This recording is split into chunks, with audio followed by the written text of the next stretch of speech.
The Story of the Pilgrims by Catherine Ross, illustrated by Carolyn Krall.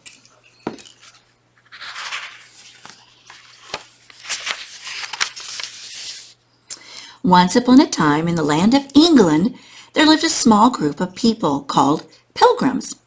The pilgrims were unhappy because the King of England would not let them worship God in their own way. So the pilgrims packed up their belongings, and they said a tearful goodbye, and off they went. On a mild day in fall, they set sail for a new world called America, which was across the wide ocean. Together they hoped to find freedom and a better life. More than 100 people squeezed into a small wooden sailing ship called the Mayflower. 22 of the pilgrims were children. Well, for their journey, they didn't have a refrigerator. They didn't have a stove to cook by.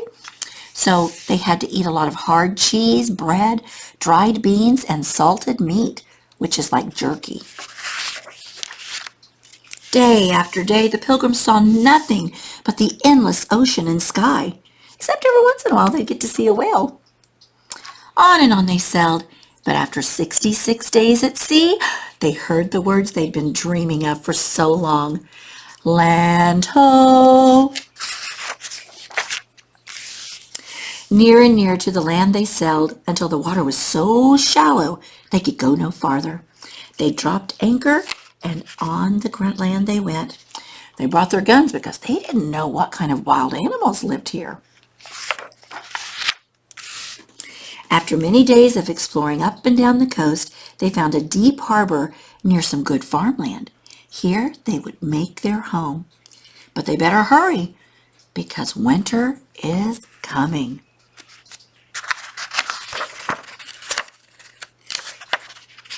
Oh, and what a winter it was. It was a terrible winter.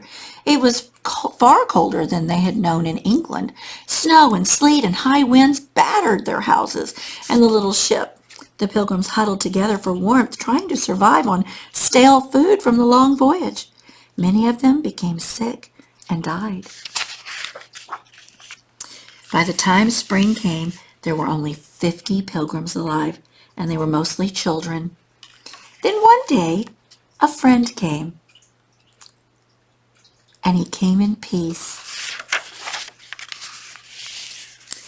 Then a few days later, some more Native Americans came. They were going to help the pilgrims out. They taught them a lot of things.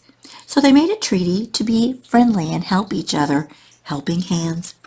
An Indian named Squanto turned out to be a special friend. He taught them many things: where to find the best fish, how to stamp eels out of the mud at low tide, how to find their way safely through the dark forest, and where to find nuts and berries and wild herbs. And Squanto taught the pilgrims how to plant a wonderful new food, and that was corn. In each seed mound, they buried a small fish to help the corn grow. That first summer in the New World, the pilgrims fished and hunted and tended their crops. They built more houses, they explored and played. When fall came again, the pilgrims rejoiced over their harvest.